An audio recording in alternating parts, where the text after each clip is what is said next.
Bien, buenas tardes. Muchas gracias a todos los presentes por asistir a estas jornadas tan interesantes.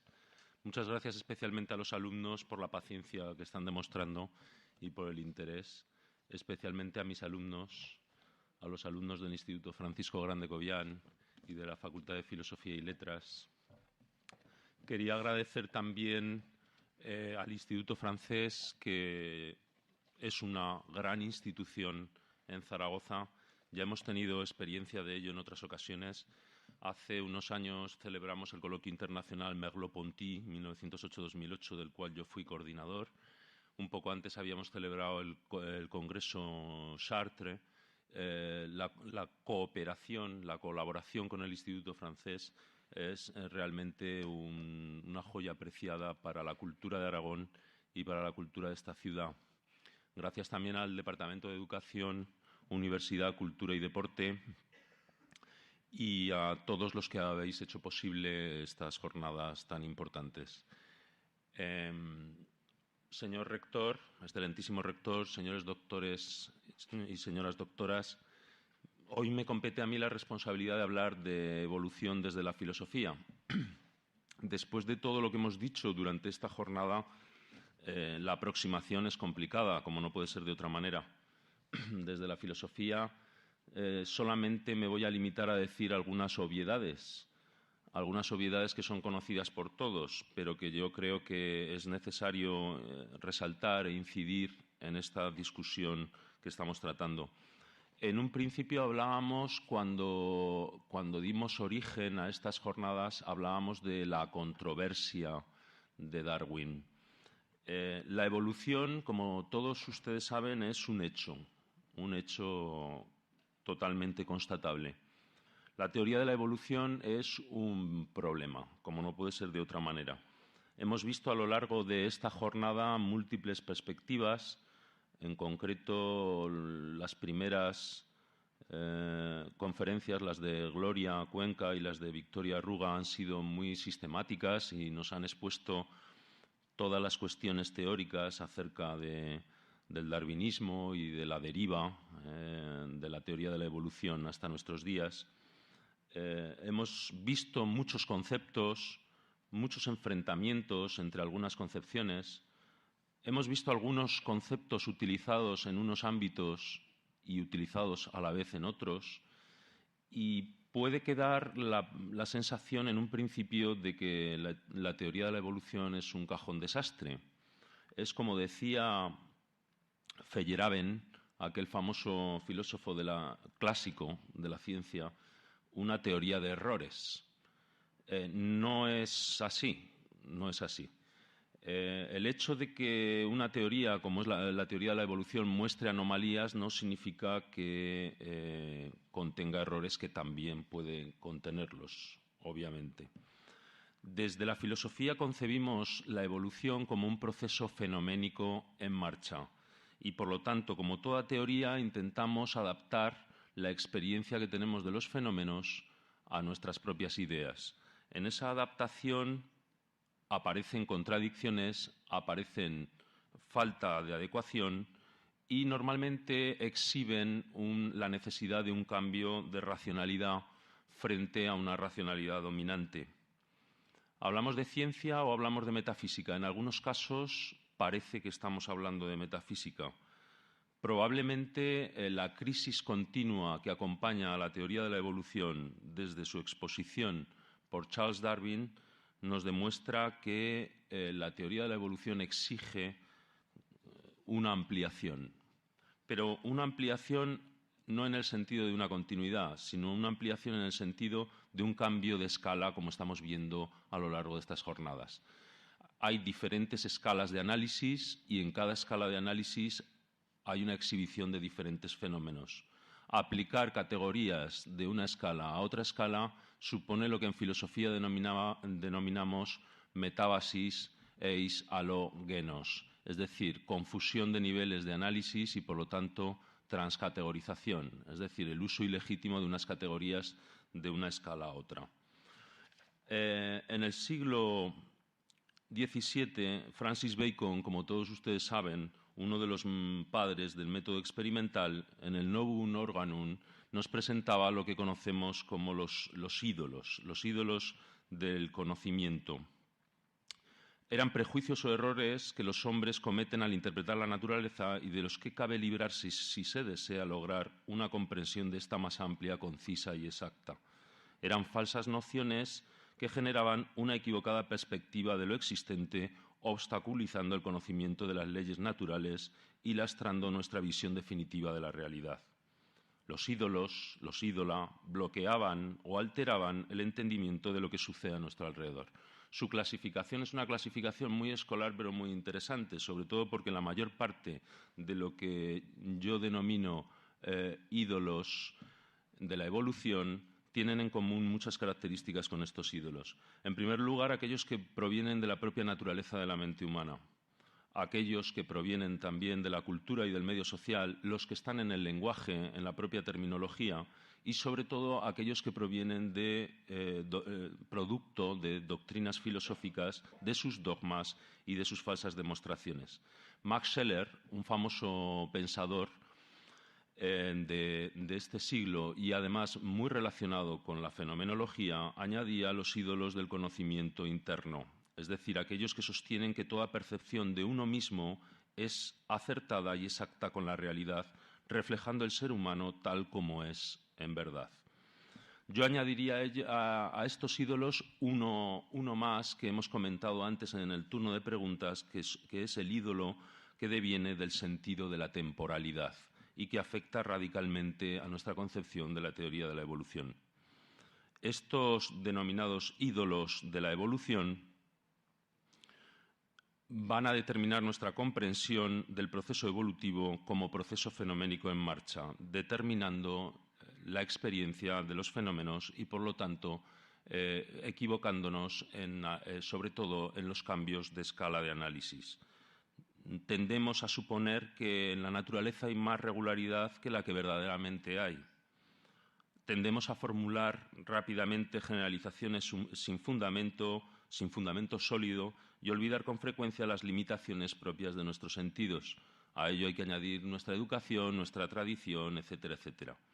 Como algunos ejemplos de los ídola evolutionis, en primer lugar, habría que destacar que su origen, desde el punto de vista filosófico, estriba en la dificultad para diferenciar los distintos niveles de realidad que corresponden a distintos niveles de experiencia y, por lo tanto, corresponde a una exhibición de distintos niveles fenoménicos. A ello habría que añadir, y no nos vamos a alargar aquí, los distintos niveles de subjetivación, es decir, donde la subjetividad aparece. Los saltos o transposiciones entre estos diferentes niveles de realidad suponen cambios de escala y generan deformaciones coherentes, la metábasis de la que hablábamos antes. La mayor parte de los sistemas explicativos en gran medida son construidos de un modo ad hoc, como un bricolaje provisional. Lo hemos visto a lo largo de toda la antigüedad y de toda la Edad Media. La revolución darwinista aparece en cierto modo como una revolución lógica, a partir de las construcciones taxonómicas de Linneo, ampliando aquella distribución taxonómica de Porfirio y del mismo Plotino. Hablamos de especies o de géneros. Parece que en la propuesta de Darwin aparece un nominalismo. Dentro de toda esta discusión nos enfrentaremos con el finalismo teleológico típicamente aristotélico, con la direccionalidad de la evolución, con la posibilidad o no de que haya una intencionalidad en la evolución, con el problema del continuismo o de la transformación continua, del gradualismo, el problema de la secuencialización, de la causalidad, de una determinada concepción de la causalidad, la noción de reciprocidad que estamos utilizando a menudo y, sobre todo, algunas de las grandes ideologías de la historia del pensamiento occidental, como puede ser la concepción mecanicista, el racionalismo cartesiano, obviamente, o el determinismo, desde el determinismo de Laplace, o algunas de las ideas de las que estamos tratando hoy aquí, como la de competencia, como la de lucha por la existencia, que nos recuerdan los presupuestos del liberalismo y, en algunos casos, incluso del contrato social. Muchos elementos devenidos del modelo hobbesiano que relaciona el estado de naturaleza con un estado de lucha de todos contra todos.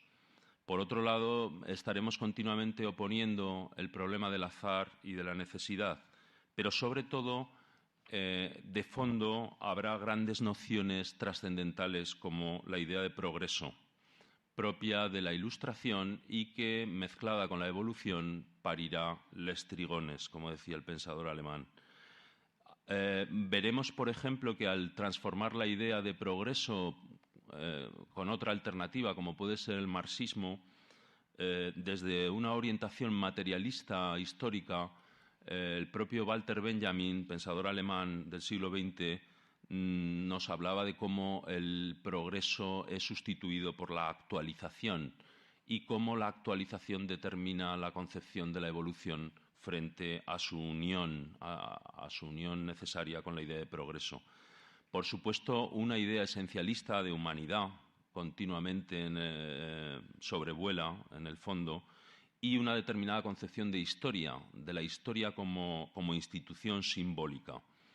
A ello habrá que añadir la idea de comunidad propia, insisto, del pensamiento liberal y sobre todo del liberalismo económico de Adam Smith. Desde la más pura teoría hablaremos de una determinada concepción del fenómeno que también está en la base de nuestras concepciones evolucionistas y de la representación que hacemos de los fenómenos. Y toda una discusión eterna sobre qué condiciones debe de requerir una teoría. Y ahí aparecerá la filosofía clásica de la ciencia con las propuestas de Thomas Kuhn, de Lakatos, Feyerabend, Popper, etcétera, etcétera. Muchos antropomorfismos, sobre todo en el lenguaje. Algunos deliberados, otros de una manera inconsciente. Algunos teomorfismos, a pesar de una falsa secularización que parece que ha sucedido. En el fondo hay un pozo de prejuicio teológico-político que determina algunas de las categorías que utilizamos para la comprensión de los fenómenos que explicamos mediante la teoría de la evolución. Y, por supuesto, el realismo político de corte maquiavélico y de corte hobbesiano. Lo que yo les quería proponer en este caso es lo que denominamos la ampliación de una teoría que parece ser la exigencia de la teoría de la evolución a partir de los años 50. En cierto modo, la propuesta darwinista ya suponía una ampliación de la teoría. Una ampliación de la teoría que supone el paso de una situación clásica a una situación no clásica, de un principio de correspondencia entre ambas situaciones y de que comprendamos realmente qué significa la ampliación de una teoría. Como el tema es muy largo y muy complejo para dilatarnos aquí, he traído 4 ejemplos que me parecen interesantes y que suceden en la primera década del siglo XX. Por un lado en la física, por el otro lado en la biología, por el otro lado en la música y por el otro lado en la filosofía. En la física, por supuesto, Max Planck, del cambio inicial de la física clásica a la física cuántica. En la música, Arnold Schoenberg se suele decir que pasa del sistema clásico tonal atemperado a la música atonal, pantonal o al menos liberada de la dominación de la tonalidad.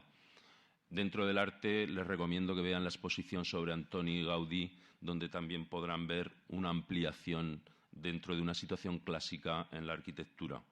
En filosofía, por supuesto, la fenomenología de Edmund Husserl empieza el cambio desde una filosofía clásica de dominancia eidética a otra filosofía fenomenológica que disocia la intencionalidad y la eidética.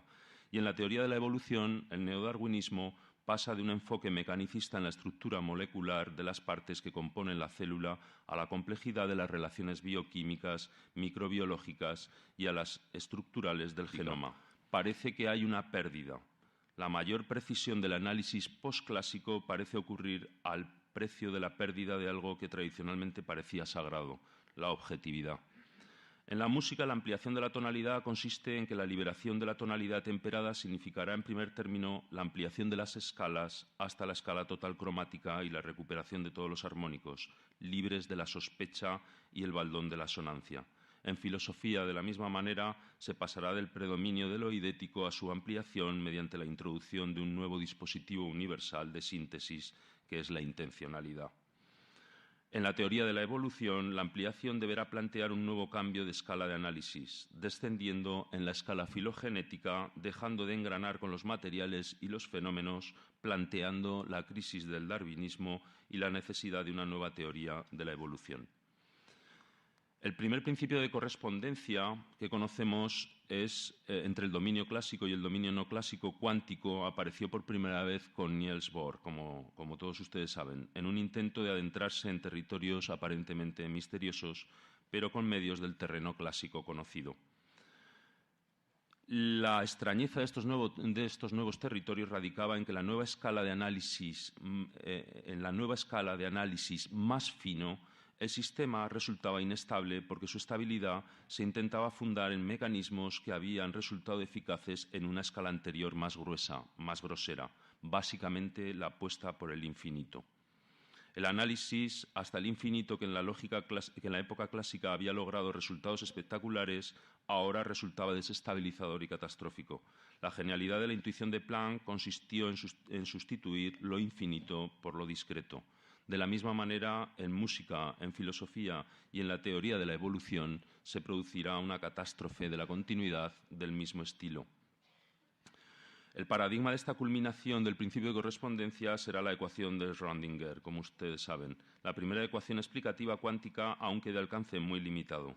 Se construye desde una ecuación clásica de ondas hamiltoniana, añadiendo la proporcionalidad cuántica entre la energía y la frecuencia de ondas introducida por Einstein. Es así una ecuación de correspondencia, porque su forma es clásica, es una ecuación diferencial con variables continuas y sus efectos son discretos, la medida de los niveles de energía de un átomo. En una tercera fase, Feynman invierte esta correspondencia, de manera que ahora lo clásico aparecerá como la situación límite desde la situación general cuántica. En consecuencia, lo macroscópico y lo microscópico se unificarán en una serie natural, la escala naturae, aquella que los físicos acabarán llamando cosmología cuántica. El factor común de lo clásico por oposición a lo posclásico, cuántico, atonal, fenomenológico, es el sometimiento de lo discreto y del infinito meramente potencial al infinito no enumerable del continuo. El sentido de la ampliación de una teoría no pasa por aquellas propuestas de la filosofía clásica de la ciencia que conocíamos a través de las revoluciones científicas, los cambios de paradigma, las anomalías, los hechos constatables. El cambio de paradigma no es necesariamente evolutivo, a veces divide una ciencia en varias, pero sobre todo el cambio de paradigma, tal como lo propone Kuhn en su estructura de las revoluciones científicas, marca la continuidad de una teoría, y aquellas anomalías de las que estamos hablando, aquellas anomalías que son responsables del cambio de paradigma, muestran precisamente que ahí estamos necesitando un cambio en la escala de análisis y que, por lo tanto, nos enfrentamos ante un nivel de fenómenos, ante un nivel de análisis que exige nuevos recursos metodológicos. Hay una insuficiencia clara. De la misma manera, el criterio de marcación de Popper o los programas de investigación científica de Lakatos o esta teoría de errores que plantea el anarquismo metodológico de Feyerabend continúan anclados en una situación clásica de la ciencia. La física clásica explicaba muy bien lo particular, el mundo macroscópico, que no es sino el caso límite particular de la física de lo que se da en la escala de Planck, lo más general, lo cuántico. En la física cuántica podemos distinguir convencionalmente tres periodos: el antiguo, de Planck a Bohr; el medio, áureo, de Heisenberg y Schrödinger a Dirac; y el nuevo, desde Feynman y Gell-Mann. En la teoría de la evolución podemos a su vez distinguir tres periodos: el antiguo, de Lamarck a Darwin; el medio, neodarwinista, de Darwin a la teoría sintética; y el nuevo, quizá, desde Margulis y otros a una futura teoría de la complejidad estructural de la vida. Quisiera utilizar una frase de Engels que decía: no fue el hombre quien hizo el fuego, sino el fuego al hombre. En este sentido, en un principio el fuego iluminó al hombre, pero después será el hombre el que ilumine al fuego. Desde la filosofía explicamos estos dos procesos con los dos conceptos antiguos de anábasis y catábasis, es decir, el progressus y el regressus. En el progressus procedemos del todo, del principio a la diferenciación variable de sus partes. En el regressus procedemos de las partes hacia el todo. En este caso, la teoría de la evolución exhibe claramente que no hay simetría entre el progressus y el regressus, es decir, nuestra explicación, nuestro regressus hacia ese primer principio está determinado ya por la autoconciencia que ha cobrado la materia de ese proceso, que es el hombre, en definitiva. Para terminar, simplemente poner algunos ejemplos. Las ideas de cooperación y la idea límite aproximativa de solidaridad que hemos utilizado muestran precisamente algunas de esas metábasis de las que hemos hablado antes, de esas confusiones entre categorías y entre escalas y diferentes niveles de análisis. Desde el altruismo como factor de la evolución en el siglo XIX por Kropotkin, el enfrentamiento entre el apoyo mutuo y el egoísmo, la constante dual entre lucha y apoyo que vemos en las relaciones Malthus-Huxley frente a Kropotkin, o el egoísmo utilizado por Richard Dawkins, esa función y naturaleza de un replicador ancestral que intenta reproducirse y perpetuarse y que no sabemos muy bien si es un atributo metafísico o especulativo, una entidad misteriosa e inexistente en la actualidad, un gancho celestial. Recuerden que uno de las grandes convulsiones para la humanidad, que esta mañana recordaba Miguel Ángel Sabadell, fue el giro copernicano.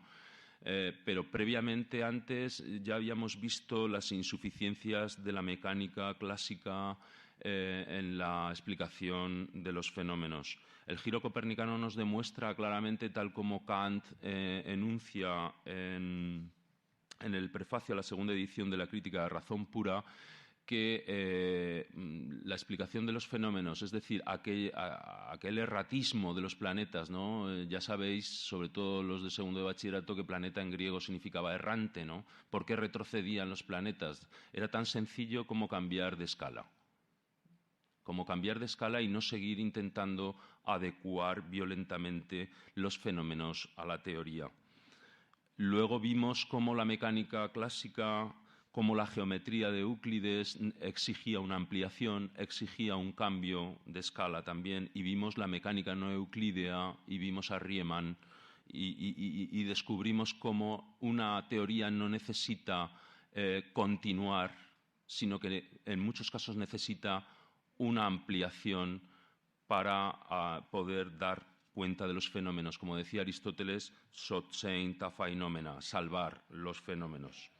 Bien, ¿para qué entrar en las cuestiones de la reciprocidad que ya hemos hablado aquí constantemente? Simplemente señalizar que en muchos casos estamos transcategorizando y estamos extrapolando algunas categorías totalmente antropomórficas para dar explicación, para salvar los fenómenos. Bien, los alumnos de segundo de bachillerato saben perfectamente lo que es la ampliación del concepto de número. Aprenden lo que es el número mediante una serie de inclusiones donde se exhibe el proceso histórico de la ampliación de la idea de número. Es decir, los números naturales están incluidos en los enteros, positivos y negativos más el cero, estos en los racionales, los que a su vez se incluyen en los reales y estos en los complejos.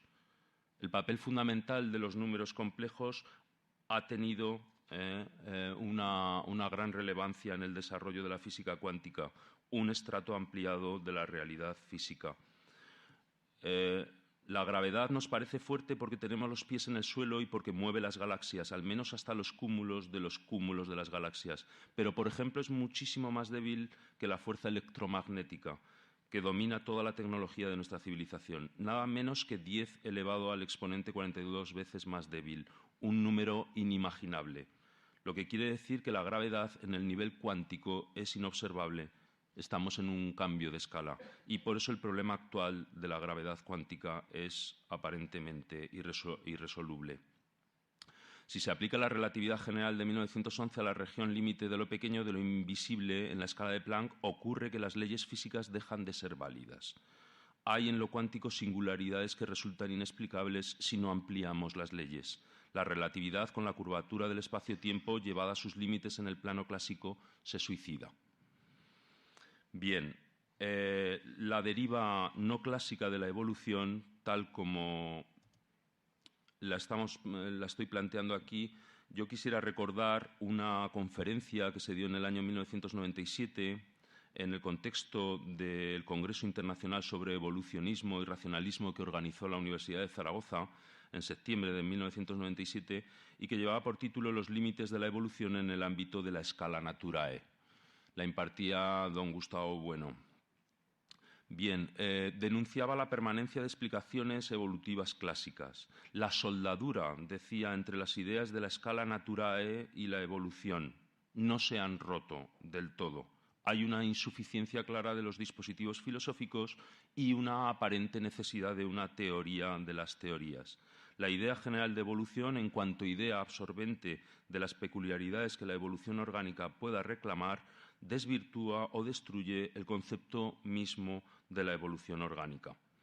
La idea de evolución está vinculada a las especies y solo a través de ellas a los géneros e individuos. La evolución es una idea que se constituye a escala de especies y por ello la evolución solo tiene sentido en el contexto de las especies vivientes, en un sentido análogo en el que se afirma que el concepto de polígono se conforma a escala de lados y ángulos. En este sentido quería recordar una curiosidad que leí en aquel famoso libro de Erwin Schrödinger, que es La vida, y que ponía un ejemplo muy curioso. Decía, si a un ingeniero especialista en máquinas de vapor le presentáramos un motor eléctrico, con una diferencia en el tiempo, obviamente, reconocería el hierro, reconocería el cobre, el hierro de las bielas y las calderas, el cobre de las calderas de la máquina de vapor, pero en cualquier caso no llegaría a comprender la naturaleza del motor eléctrico. Es más, pensaría si alguna entidad metafísica podía ser la que pusiera en marcha este motor. Bien, desde la filosofía creemos que la escala naturae y la escala fenomenológica, en el sentido de la evolución como proceso fenoménico en marcha, exigen un principio de correspondencia. En la época contemporánea, el proyecto metafísico de una escala naturae se ha renovado incorporando el punto de vista evolucionista. Según esta versión, los seres del mundo se hallarían en una escala evolutiva de niveles de complejidad, que va desde aquellas entidades más simples, los quarks o los átomos, hasta los seres que han adquirido el mayor grado de organización, los animales superiores, el hombre. Esta doctrina es incompatible con una concepción materialista. Primero, por recurrir al monismo del orden y segundo, por recurrir a la idea de emergencia creadora. Uno de los modos más frecuentes de mantener la presencia de la escala natural entre los científicos de nuestros días es la apelación a la doctrina de los niveles de complejidad o de integración, interpretados unas veces desde el emergentismo y otras veces desde una suerte de holismo que toma la forma del principio antrópico fuerte. El peligro de la idea de una evolución superorgánica se presenta como un proyecto metafísico que da pábulo no solamente a aquellos que exigen interpretaciones teológicas y teomórficas, sino también da pábulo a aquellos que pretenden denostar el propio hecho de la evolución. Muchas gracias.